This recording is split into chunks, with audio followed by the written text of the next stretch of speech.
Okay, 1948, model 30, serial number 12,520.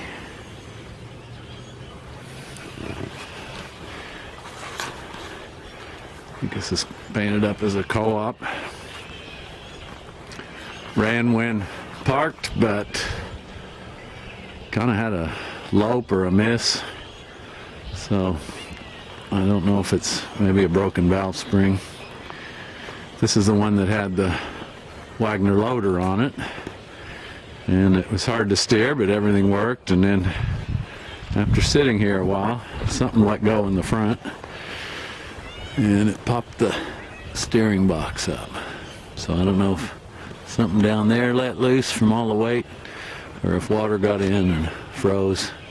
But I do have a spare casting, basically a spare steering box that would go with it.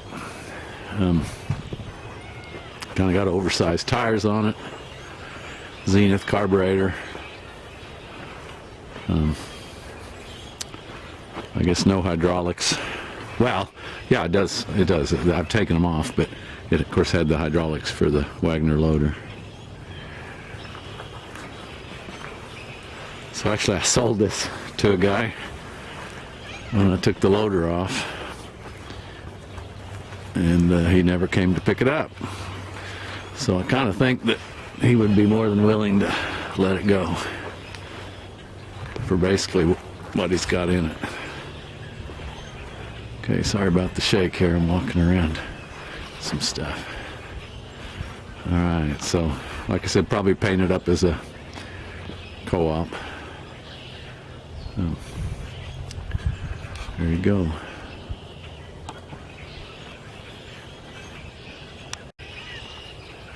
Okay, this is a Cockshutt 30 that still all original paint, and it had all of the mounted cultivator brackets and hydraulics and that.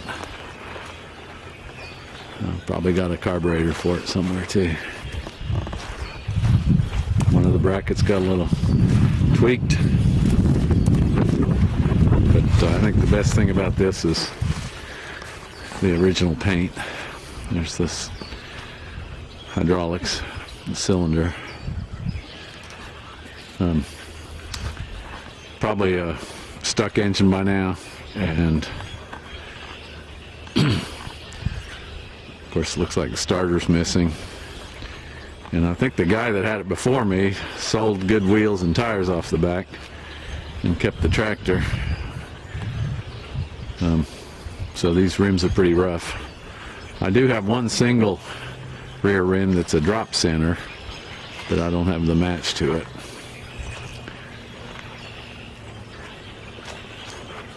And even some of the original decals on the block, which I think is kind of neat. It's like it's still got the generator and the cutout relay, not a real regulator. See if we can get the. Probably can't get to the serial number. The other one was a 38 or a 48. I don't know what I said. This is a 49 though.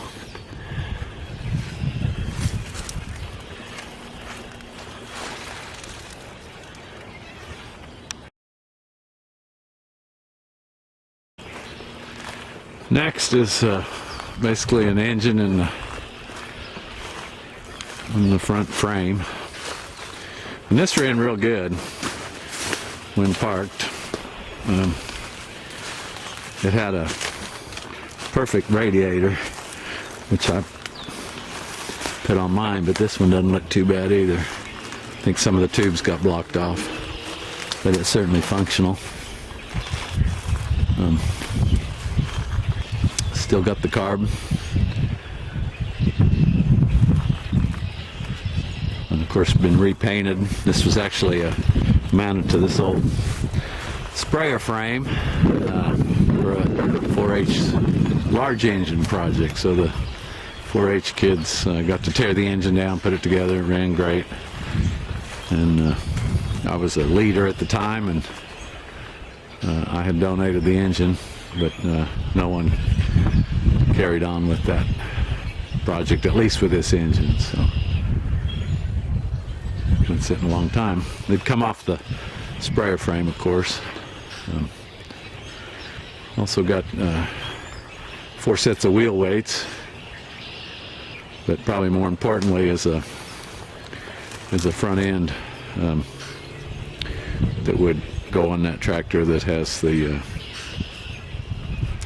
one that kind of broke or froze or whatever. I think that would be a good front end. That was part of this tractor. I split the that tractor with a guy that was a collector of trying to think of the Shepherd diesel tractors, and he needed the rear end and transmission because they were the same, but didn't care for the engine and the front. Okay, this is the Wagner Ironworks / Cockshutt loader. Again, this worked when parked. I've got all the hydraulics, cylinders and valves and that all stored inside the storage barn. Here's the drop center wheel, too, that's kind of an extra. So I thought it'd go nice on that one with the original paint. Of course, the tire shot.